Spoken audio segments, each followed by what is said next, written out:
হঠাৎ করে শহরের বাচ্চারা খেলতে খেলতে নিখোঁজ হয়ে যাচ্ছে। যে পুলিশ অফিসার এই কেসের তদন্ত করছে তার বাড়িতেও ঘটছে একের পর এক অস্বাভাবিক ঘটনা। একা একা টিভি অন অফ হওয়া, কিচেনের জিনিস ছাদে পাওয়া, সমস্ত চামচ গায়েব হয়ে যাওয়া, এছাড়া আরও অদ্ভুত সব ঘটনায় তাদের জীবন হয়ে ওঠে দুর্বিষহ।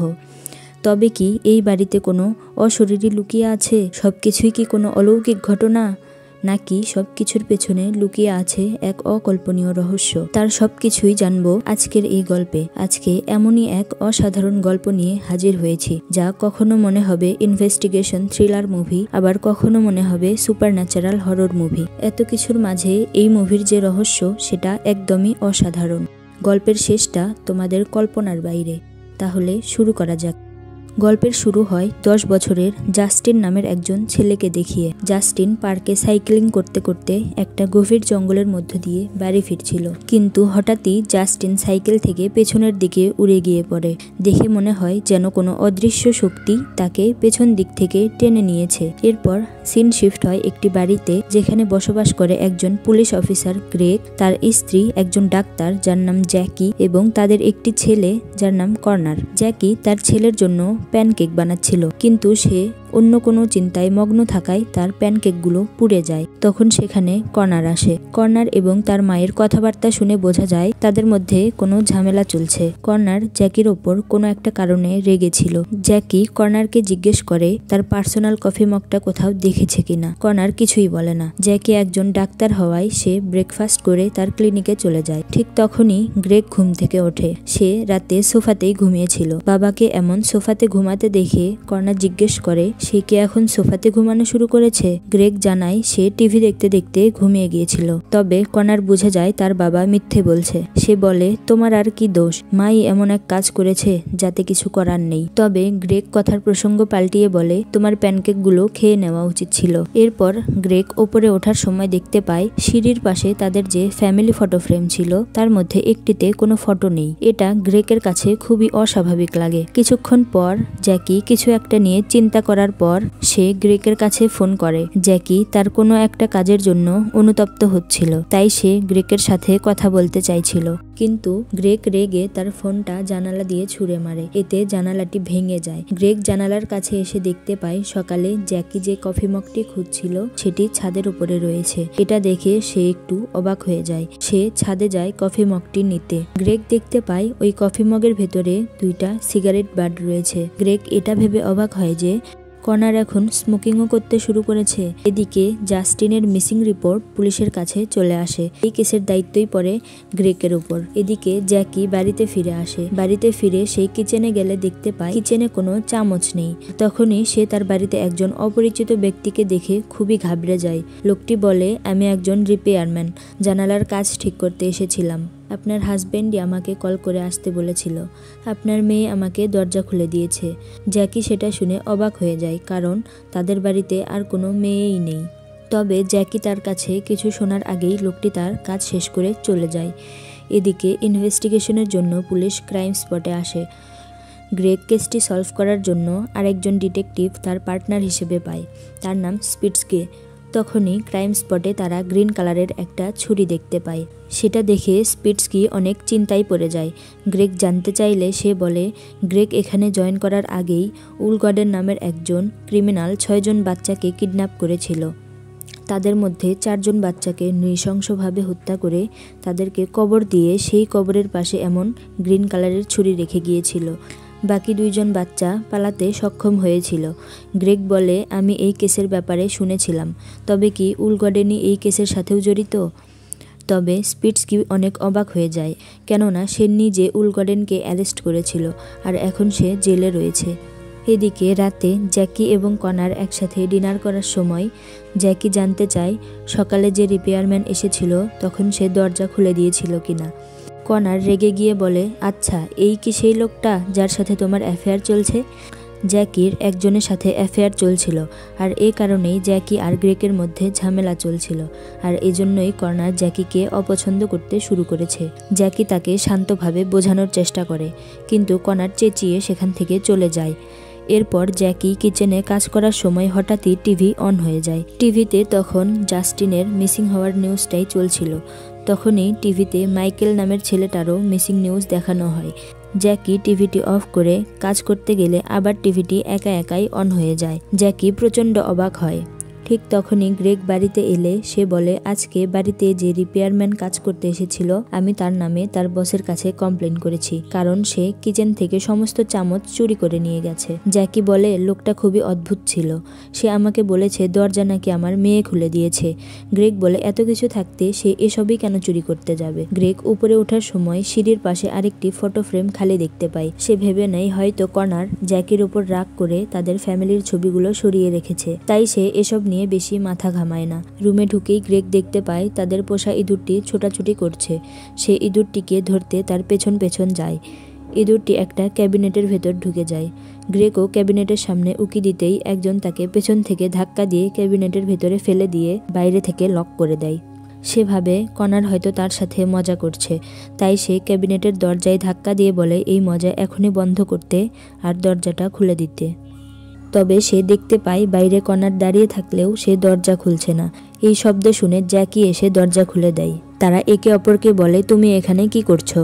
গ্রেগ জানায় সে আজকে গেস্ট রুমে শোবে। এটা শুনে জ্যাকি বলে, আমি সবকিছু ঠিক করার চেষ্টা করছি, তুমি আমাকে শুধু একটা সুযোগ দাও। কিন্তু গ্রেগ কোনো কথা না শুনে সোজা গেস্ট রুমে গিয়ে ঘুমিয়ে পড়ে। মাঝরাতে জ্যাকি ঘুম থেকে উঠলে কনারের রুম থেকে কারো কথা বলার আওয়াজ পায়। সেই কনারের রুমে এসে দেখতে পায় তার ভিডিও গেম অন করে রাখা আছে। সে ভিডিও গেমটি অফ করে দেয় আর রুমটাকে অপরিষ্কার দেখে পরিষ্কার করতে থাকে। তখনই সে কর্নারের বেডের নিচে একটা অদ্ভুত কালো মাস্ক দেখতে পায়। তখনই কর্নার বাথরুম থেকে বেরিয়ে এলে তার মাকে দেখে জিজ্ঞেস করে, তুমি এত রাতে এখানে কি করছো? জ্যাকি বলে সে ভিডিও গেমের আওয়াজ পেয়ে এখানে এসেছে। তার সাথে এটাও বলে সে আগামীকাল তাকে স্কুলে দিয়ে আসবে। এদিকে দেখানো হয় রাতে ঘুমের মধ্যে কেউ গ্রেকের চাদরটা টেনে নিচে নামিয়ে দিচ্ছে। সকালে গ্রেকের ফোনে একটা কল এলে তার ঘুম ভেঙে যায়। সে ঘুম থেকে উঠে লক্ষ্য করে সে তার বেডেই পি করে দিয়েছে। গ্রেক ভেবে নেয়, তাই সে বেডশিট ওয়াশিং মেশিনে দিয়ে দেয়। পরিষ্কার হয়ে সে অফিসে আসে। তখনই সে জানতে পারে 15 বছর আগের সেই উলগডেনের কেসের সাথে এই কেসের মিল রয়েছে। 15 বছর আগে সে 6 জন বাচ্চাকে কিডন্যাপ করে তাদের উপর টর্চার করেছিল। এই সময় 2 জন বাচ্চা তার থেকে পালাতে সক্ষম হয়েছিল। স্পিটস্কি বলে, আমি সেই 2 জন বাচ্চার সাথে কথা বলেছিলাম। এখন যদি আমরা আবার সেই বাচ্চাদের সাথে কথা বলি তাহলে হয়তো কোনো ইনফরমেশন পেতে পারি। এজন্য তারা সেই 2 জন বাচ্চার মধ্যে টমি নামের একজন বাচ্চার সাথে কথা বলতে আসে। টমির বাবা জানায় ওই ঘটনার পর থেকে সে এখনো ট্রমাটাইজড হয়ে আছে। টমির বাবা তাদেরকে টমির কাছে নিয়ে আসে। স্পিটস্কি টমিকে বলে, তোমার কি মনে আছে আমার কথা? স্পিটস্কি দেখতে পায় তার চেহারা আগের মতোই আছে। সেই কিডন্যাপার টর্চার করে তার চেহারা নষ্ট করে দিয়েছিল। টমি তাদের দেখে চিৎকার করে সেখান থেকে দৌড়ে চলে যায়। তাই তারা আর টমির সাথে কথা বলতে পারে না। গ্রেগ 15 বছর আগের টমির দেওয়া ইন্টারভিউগুলো শুনছিল। টমি জানিয়েছিল ওই লোকটি তাদের পরিচিত। লোকটি তাদের একটি গাছের নিচে ছোট্ট ঘরে আটকে রেখেছিল। টমি বারবার বলছিল, তোমরা ওই লোকটাকে কখনোই খুঁজে পাবে না, কারণ ওই ঘরটি ম্যাজিকের মতো ভ্যানিশ হয়ে গেছে। পরদিন সকালে জ্যাকির বাড়িতে টড নামের একজন ব্যক্তি আসে। এই টডের সাথে জ্যাকির অ্যাফেয়ার চলছে। জ্যাকি টডকে বলে, তুমি এভাবে আমার বাড়িতে আসতে পারো না, বাড়িতে আমার ছেলে রয়েছে। তবে টড বলে, আমি তোমাকে ভীষণ ভালোবাসি। জ্যাকি জানিয়ে দেয় তার দ্বারা এই সম্পর্কটা এগিয়ে নেওয়া সম্ভব নয়, সে আর তার সাথে থাকতে চায় না। ঠিক তখনই টডের মাথায় ওপর থেকে সেই কফি মগটা এসে পড়ে, যেটা জ্যাকি সেদিন রান্নাঘরে খুঁজে পাচ্ছিল না। জ্যাকি উপরে তাকিয়ে দেখে উপরের ঘরের জানালাটা খোলা রয়েছে। সে ভেবে নেয় হয়তো কনার এই মগটা উপর থেকে ছুঁড়েছে। এদিকে টডের মাথা থেকে ব্লিডিং শুরু হয়েছে। তাই জ্যাকি টডকে নিয়ে বাড়ির বেসমেন্টে আসে, তার মাথার ফার্স্ট এইড করায়। তখনই জ্যাকির ফোনে টডের ফোন থেকে কল আসে। অবাক করা বিষয় হলো ওই সময় টড তার সামনে বসেছিল। জ্যাকি টডকে তার ফোনের ব্যাপারে জিজ্ঞেস করলে টড কিছু বলতে পারে না।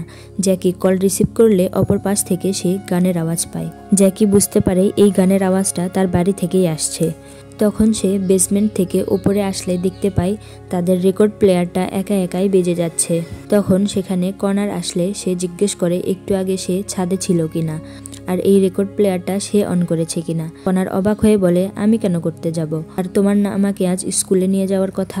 জ্যাকি কর্নারকে গাড়িতে বসতে বলে, আর একটু পর গাড়িতে এসে সে কর্নারকে বলে, তোমার যদি আমাকে কিছু বলার থাকে তাহলে সরাসরি বলতে পারো, আমি কোনো রাগ করব না। কর্নার অবাক হয়ে যায়, হঠাৎ তার মা তাকে এমন কথা কেন বলছে।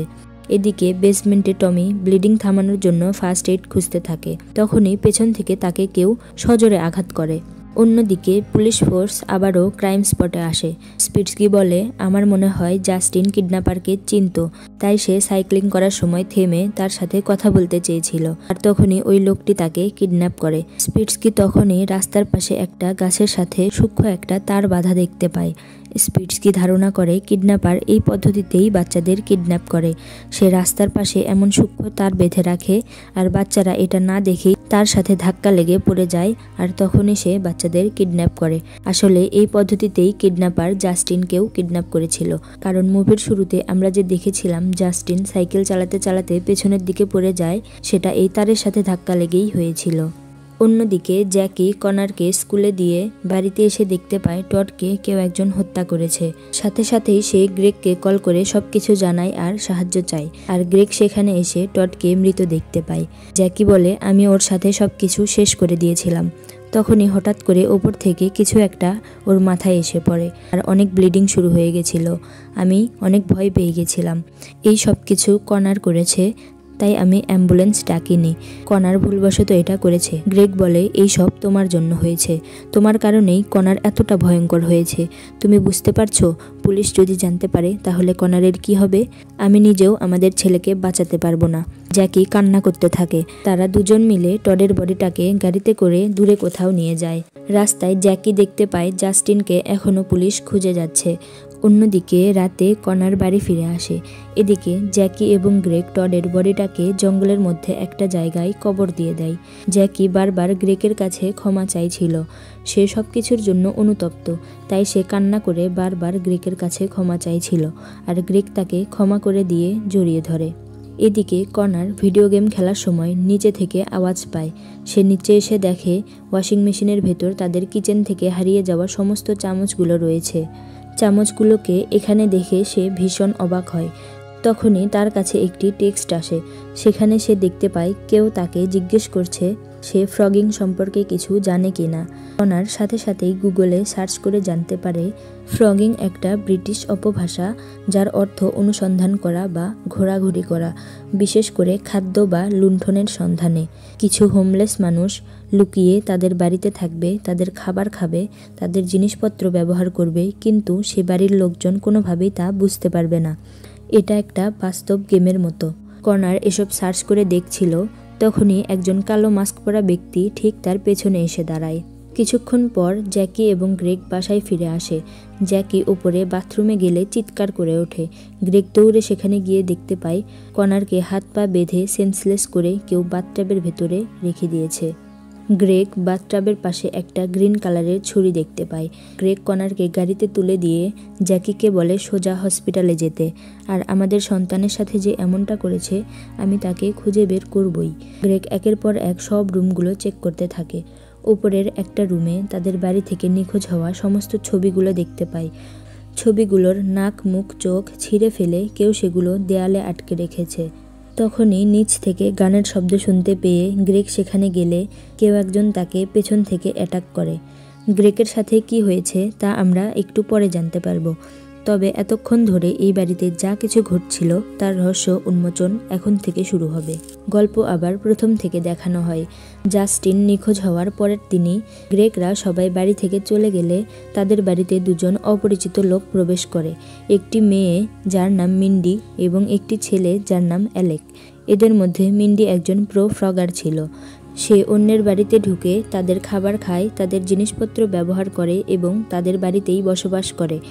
আর এই সব কিছুই বাড়ির মালিকের অজান্তে। মিন্ডি এবং অ্যালেক এবার ফ্রগিংয়ের জন্য গ্রেগের বাড়িটাই বেছে নিয়েছে। মিন্ডি এর আগে বহুবার ফ্রগিং করলেও অ্যালেক এবারই প্রথম। অ্যালেককে সে সাথে নিয়েছে কারণ অ্যালেক এই পুরো বিষয়টা ডকুমেন্ট করতে চেয়েছিল, আর এজন্যই অ্যালেক এই সমস্ত কিছুই রেকর্ড করে। তারা দুজনে গ্রেগের বাড়িতে এসে ভীষণ আনন্দ পায়, কারণ গ্রেগের বাড়িটা অনেক বড় ছিল, সেখানে সব ধরনের সুযোগ সুবিধাই ছিল। মিন্ডি বাড়িতে ঢুকে গেস্ট রুমে থাকার সিদ্ধান্ত নেয়, কারণ গেস্ট রুমে বাড়ির লোকের খুব একটা আসা যাওয়া নেই। মিন্ডি তার ভ্লগে বলে, আমাদেরকে সবাই ফ্রগার্স বলে, কারণ আমরা সব সময় পালিয়ে পালিয়ে থাকি আর আমাদের ব্যাপারে কেউ কিচ্ছু জানতে পারে না। রাতে বাড়ির লোকজন চলে এলে মিন্ডি তার ভ্লগে খুবই আস্তে আস্তে কথা বলতে থাকে, যেন বাড়ির লোকজন তার কথা শুনতে না পায়। রাতে সবাই ঘুমিয়ে পড়লে অ্যালেক তার ক্যামেরা নিয়ে সবাইকে রেকর্ড করতে থাকে। পরদিন সকালে গ্রেগ কথা বলতে বলতে ফোনটি জানালা দিয়ে ছুঁড়ে মারায় জানালার কাচটি ভেঙে গেছিল। এই জানালার সামনেই ছাদে সে জ্যাকির কফি মগটি দেখতে পেয়েছিল, আর সেটা নিতেই সে গেস্ট রুমে গেলে মিন্ডি এবং অ্যালেক লুকিয়ে পড়ে। আর মগের ভেতরে গ্রেগ যে সিগারেটের অংশ পেয়েছিল তা আসলে অ্যালেক রাতের বেলা পান করে ওই মগের ভেতরে রেখেছিল। মিন্ডি বেসমেন্টে তাদের ব্যাগ লুকিয়ে রেখে এসে অ্যালেককে জানায় তারা এখন বেসমেন্টেই লুকিয়ে থাকতে পারবে, প্রয়োজন হলে সেখান থেকে সহজেই পালিয়ে যেতে পারবে। অ্যালেক লুকিয়ে একটা ফটো নিয়ে নেয়, মোবাইল অ্যাপ দিয়ে টিভি অন করে মিন্ডিকে দেখায়। অ্যালেক বলে, আমার মনে হয় তাদেরকে ডিস্টার্ব করে আমাদের অনেক মজা হবে। আমাদের এমন কিছু করা উচিত যেন তাদের মনে হয় তাদের লাইফে সব কিছুই অ্যাবনর্মাল হচ্ছে। তবে মিন্ডি এতে একদমই সহমত নয়। মিন্ডি বলে, এমন কিছু কখনোই করবে না। আমরা ফ্রগিং করি, তবে লোকদের ওপর কোনো অত্যাচার করি না। আমরা শুধুমাত্র তাদের অজান্তে তাদের বাড়িতে বসবাস করি। ঠিক সেই সময় জানালার রিপেয়ারম্যান দরজার পাশ থেকে মিন্ডিকে দেখতে পায়।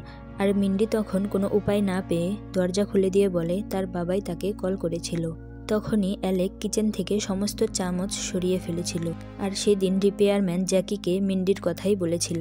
অ্যালেক গ্রেগের রুমে স্লিপিং পিলস দেখতে পায়। গ্রেগ জ্যাকির সাথে সম্পর্ক ভালো না থাকায় ডিপ্রেশনের জন্য এই পিলসগুলোকে খেত। অ্যালেক সেখান থেকে কিছু ওষুধ নিয়ে গুঁড়ো করে মিন্ডির ওয়াটার বটলে মিশিয়ে দেয়। অ্যালেক হয়তো এই বাড়িতে শুধুমাত্র ফ্রগিংয়ের জন্য আসেনি, তার উদ্দেশ্য অন্য কিছু ছিল। তখনই মিন্ডি মোবাইলে জাস্টিনের নিখোঁজ হওয়ার খবরটি দেখতে পায়। সাইক্লিং করার সময় গ্রিন জার্সিতে তাকে পার্কে শেষবার দেখা গেছে। এটা দেখে মিন্ডি খুবই আপসেট হয়ে পড়েছিল। সে এই বাচ্চাদের খবর নিয়ে খুবই চিন্তিত ছিল। অ্যালেক মিন্ডিকে তার ওয়াটার বটলটি দিয়ে বলে এটা থেকে পানি পান করতে, আর সেই পানি পান করতেই মিন্ডি ঘুমিয়ে পড়ে। অ্যালেক তার রুম থেকে মোবাইল অ্যাপস দিয়ে বারবার টিভি অন অফ করছিল। তাই জন্যই সেদিন জ্যাকি কিচেনে কাজ করার সময় বারবার টিভি একা একাই অন হচ্ছিল। তারপর অ্যালেক ওই ইঁদুরটিকে কেস থেকে ছেড়ে দেয়। তার জন্যই গ্রেগ সেদিন ইঁদুরটিকে ধরতে আসলে অ্যালেকই তাকে ধাক্কা দিয়ে কেবিনের ভেতর ফেলে দেয়। গ্রেগের মনে হচ্ছিল কনার তার সাথে মজা করছিল, কারণ সে দরজার ফাঁক দিয়ে একটা ছেলেকেই দেখেছিল। তখনই জ্যাকিকে রুমে আসতে দেখে অ্যালেক মাস্ক পরে কনারের বেডের নিচে লুকিয়ে পড়েছিল। তার জন্যই জ্যাকি কনারের রুম পরিষ্কার করার সময় বেডের নিচে ওই অদ্ভুত কালো মাস্কটি দেখতে পেয়েছিল। তবে অন্ধকারের জন্য সে অ্যালেককে দেখতে পায় না। আর মাঝরাতে অ্যালেক গ্রেগের রুমে এসে তার চাদরটি টেনে নেয় আর বিছানার উপরে উঠে তার উপরেই প্রস্রাব করে দেয়। পরদিন সকালে মিন্ডি ঘুম থেকে উঠে অ্যালেককে ছাদে বসে থাকতে দেখতে পায়। মিন্ডি বলে কেউ দেখলে প্রবলেম হয়ে যাবে, কিন্তু অ্যালেক বলে আমার গেম এখনও বাকি রয়েছে। মিন্ডি জানতে চায় কি এমন গেম। আমরা তাদের লাইফটা জটিল করতে পারি না, এটা আমাদের রুলসের বাইরে। সে অ্যালেককে বারবার নিচে নামতে বলে। আর তখনই ওই কফি মগটা অ্যালেকের পা লেগে নিচে পড়ে যায়, যেটা টডের মাথার উপরেই পড়ে। মিন্ডি এতে ভীষণ রেগে যায়। সে বলে আমাদের এখনই এখান থেকে পালাতে হবে। তবে অ্যালেক বলে আমার এখানে খেলতে দারুণ মজা হচ্ছে। মিন্ডি বলে আমাদের ব্যাগ বেসমেন্টে রয়েছে, সেখান থেকে ব্যাগটা নিয়ে পালাতে হবে। অ্যালেকের এখানে দারুণ মজা লাগলেও মিন্ডির কথায় সে পালাতে রাজি হয়। সে মিন্ডিকে বলে নিচে গিয়ে সে সবাইকে ডিস্ট্র্যাক্ট করবে, আর মিন্ডি যেন সেই সুযোগে বেসমেন্ট থেকে ব্যাগটি নিয়ে আসে। তখনই অ্যালেক নিচে গিয়ে টরের সেই ফোনটা পায়, আর সেটা দিয়েই জ্যাকিকে কল করে। আর মিউজিক প্লেয়ারটাও সেই অন করেছিল। কল পেয়ে জ্যাকি বেসমেন্ট থেকে বেরিয়ে আসে আর তার ছেলেকে নিয়ে স্কুলে যায়। মিন্ডি সেই সুযোগে বেসমেন্ট থেকে তাদের ব্যাগ আনতে গেলে সেখানে সে টডকে দেখে লুকিয়ে পড়ে। তখন সে দেখতে পায় গ্রেগ এসে পেছন থেকে আঘাত করে টডকে মার্ডার করে। মিন্ডি এটা দেখে একদমই ঘাবড়ে যায়। এরপর গ্রেগ সেখান থেকে চলে গেলে মিন্ডি তার ব্যাগ নিয়ে পালাতেই যাবে, কিন্তু ততক্ষণে জ্যাকি চলে আসে। জ্যাকি এসে টডকে মৃত দেখতে পায়। মিন্ডি দেখে গ্রেগ কত সুন্দরভাবে টডকে মার্ডার করে জ্যাকির কাছে নাটক করছে তাদের সন্তানের ভবিষ্যতের কথা বলে। জ্যাকি এবং গ্রেগ টডের বডিটা নিয়ে গেলে মিন্ডি ব্যাগ নিয়ে উপরে এসে দেখতে পায় অ্যালেক কর্নারকে মেরে বাথট্যাবে বেঁধে রেখেছে। সে একদিনে এত কিছু হতে দেখে খুবই ভয় পেয়ে যায়। সে বলে আমি পুলিশকে এখনই কল করব। অ্যালেক মিন্ডিকে বাধা দিতে গেলে মিন্ডি সিঁড়ি থেকে পড়ে গিয়ে অজ্ঞান হয়ে যায়। অ্যালেক বুঝে উঠতে পারে না সে কি করবে। সে এমনটা করতে চায়নি। এই জন্য অ্যালেক মিন্ডিকে হসপিটালে নেওয়ার জন্য গ্রেগের গাড়িতে তোলে, কিন্তু তখনই সেখানে গ্রেগ এবং জ্যাকিকে চলে আসতে দেখে সেই গাড়ি থেকে নেমে পড়ে। আর এরপরেই জ্যাকি এবং গ্রেগ কনারকে বাথট্যাব থেকে উদ্ধার করে জ্যাকির সাথে কনারকে হসপিটালে পাঠিয়ে দেয় এবং তার গাড়ি নিয়ে সে কোথাও বেরিয়ে পড়ে। অ্যালেক খুবই দুশ্চিন্তায় পড়ে যায়, কারণ গাড়িতে মিন্ডি ছিল। কিছুক্ষণ পর মিন্ডির সেন্স ফিরলে সে নিজেকে গাড়িতে দেখতে পায়, আর ওই গাড়িতেই মিন্ডি জাস্টিনের গ্রিন জার্সি এবং সাথে এক ব্যাগ ছুরি দেখতে পায়। সে বুঝতে পারে সে ওই কিডন্যাপারের গাড়িতেই রয়েছে। এরপর গাড়ি একটা জঙ্গলে এসে থামে। গাড়ি থেকে নেমে মিন্ডি 911 নাম্বারে কল করে পুলিশকে জানিয়ে দেয়। এদিকে গভীর জঙ্গলে থাকায় মিন্ডি তার এক্সাক্ট লোকেশনটাও পুলিশকে জানাতে পারে না। তখনই সেখানে একটা পরিত্যক্ত গাড়ি দেখতে পায়, যার প্রত্যেকটা কাচ পেপার দিয়ে ঢাকা এবং ভেতরে কিছু বাচ্চার আওয়াজ শুনতে পায়। ভেতরে ঢুকতেই সেখানে দুজন বাচ্চা তার কাছে সাহায্য চাইতে থাকে। মিন্ডি তাদের সাহায্য করতে চাইলে গ্রেগ তাকে পেছন থেকে এসে দম বন্ধ করে সেন্সলেস করে দেয়। সে মিন্ডির ক্যামেরা থেকে দেখতে পায় তাদের বাড়িতে এই মেয়ের সাথে আরেকজন ছেলেও রয়েছে। এই দুজন তার বাড়িতেই বসবাস করছে। এসব দেখে গ্রেগ মিন্ডিকে গাড়িতে করে তার বাড়িতে নিয়ে আসে। এদিকে একজন পুলিশ অফিসার স্পিটস্কিকে জানায় কেউ একজন তাদের কল করে জানিয়েছে সে কিডন্যাপারকে দেখেছে। এদিকে বাড়িতে মিন্ডির জ্ঞান ফিরলে গ্রেগ তাকে দাঁড়াতে বলে। মিন্ডি বুঝতে পারে গ্রেগ তাকে কেন দাঁড়াতে বলছে। সে গ্রেগের কাছে অনুরোধ করতে থাকে সে যেন মিন্ডিকে না মারে, তার কোনো প্রয়োজন নেই। সে প্রমিস করে সে কাউকে কিছুই বলবে না, কিন্তু গ্রেগ তার কোনো কথাই শোনে না। কোনো উপায় না পেয়ে মিন্ডি দাঁড়াতে বাধ্য হয়, আর গ্রেগ তখন তাকে শ্যুট করে মেরে ফেলে। অ্যালেক বন্দুকের শব্দ পেয়েই বুঝে যায় কি হয়েছে। গ্রেগ মিন্ডিকে মেরে ফেলেছে। এদিকে গ্রেগ তার বন্দুকটি পরিষ্কার করে মিন্ডির হাতে ধরিয়ে দেয়। এরপর সে বাড়ির দেওয়ালে আরও শ্যুট করে, যেন মনে হয় সে নিজেকে বাঁচাতে এই মেয়েটিকে শ্যুট করেছে, যাতে প্রমাণ করতে পারে এই মেয়েটি একজন চোর ছিল। এরপর সে অ্যালেককে খুঁজতে থাকে। তার আর অ্যালেকের মাঝে অনেক ধস্তাধস্তি হয়। গ্রেগ অ্যালেককে মেরে রক্তাক্ত করে দেয়, আর তখনই অ্যালেক মেঝে থেকে বন্দুকটি নিয়ে গ্রেগের দিকে তাক করে বলে, আমি জানি তুমি কে, আমি জানি তুমি বাচ্চাদের কিডন্যাপ করো। তখনই অ্যালেক অন্ধকার থেকে আলোতে আসে, আর অ্যালেককে দেখে গ্রেগ একদমই স্তব্ধ হয়ে যায়। সে অ্যালেককে বোঝানোর চেষ্টা করে আমাকে মেরো না, আমি যখন ছোট ছিলাম। এটুকু বলেই অ্যালেক গ্রেগকে চুপ করিয়ে দেয়। 1 সেকেন্ডও দেরি না করে শ্যুট করে মেরে ফেলে। এর মধ্যেই ঘটনাস্থলে স্পিটস্কি চলে আসে। স্পিটস্কি তখন অ্যালেককে দেখে শ্যুট করে দেয়। অ্যালেক তখন বলে, হ্যালো মিস্টার স্পিটস্কি, আমাদের আবার দেখা হয়ে গেল। স্পিটস্কি অ্যালেককে দেখে চিনতে পারে। গ্রেগের বাড়ি পুলিশ ফোর্স দিয়ে ভরে যায়। স্পিটস্কি গ্রেগের বাড়ি থেকে সমস্ত ক্রিমিনাল এভিডেন্স পায়। সে এটা দেখে অবাক হয় যে গ্রেগই এতদিন বাচ্চাদের কিডন্যাপ করত। 15 বছর আগেও সে 6 জন বাচ্চাকে কিডন্যাপ করেছিল। তাদের মধ্যে টমি এবং অ্যালেক তার থেকে পালাতে পেরেছিল। সেদিন তারা যখন টমির সাথে কথা বলতে গিয়েছিল, টমি তখন আসলে গ্রেগকে দেখেই ভয় পেয়ে পালিয়ে গিয়েছিল। আর ওই 2 জন বাচ্চার মধ্যে অপর বাচ্চাটি ছিল আসলে অ্যালেক। অ্যালেক তার সাথে ঘটে যাওয়া সমস্ত অন্যায়ের প্রতিশোধ নিতেই গ্রেগের বাড়িতে ফ্রগিংয়ের নাম করে এসেছে। তার কাছে ফ্রগিং শুধুমাত্র একটা মাধ্যম ছিল গ্রেগকে তার কৃতকর্মের শাস্তি দেওয়ার জন্য। পুলিশ মিন্ডির ফোন কলের মাধ্যমে জাস্টিন ও মাইকেলকে উদ্ধার করতে পারে, কিন্তু তাদেরও গ্রেগ অনেক টর্চার করেছে। গ্রেগ একজন সাইকো ছিল। সে বাচ্চাদের টর্চার করে আনন্দ পেত। যেভাবে সে মিন্ডিকে মেরে নিজেকে বাঁচাতে কেসটি সাজিয়েছিল, ঠিক একইভাবে 15 বছর আগেও উলগর্ডেনকেও সেই ফাঁসিয়েছিল। উলগর্ডেন নির্দোষ হয়েও আজও সাজা পাচ্ছিল। হসপিটাল থেকে জ্যাকি এবং কনার ফেরত এসে স্পিটস্কির কাছে গ্রেগের সমস্ত কথা জানতে পারে। জ্যাকি মেনে নিতে পারছিল না এত বছর সে একটা জানোয়ারের সাথে থেকেও কেন লোকটিকে চিনতে পারেনি। আর কনার এসব দেখে যেন আকাশ থেকে পড়ে। তার বাবা তার বয়সী বাচ্চাদের কিডন্যাপ করে এইভাবে অত্যাচার করত, এটা যেন সে মেনেই নিতে পারছে না। আর এখানেই এই গল্পের শেষ হয়। তো গল্পটি কেমন লাগলো অবশ্যই জানিও। ভালো লাগলে ভিডিওটিতে অবশ্যই একটি লাইক দিয়ে চ্যানেলটি সাবস্ক্রাইব করে দিতে ভুলো না।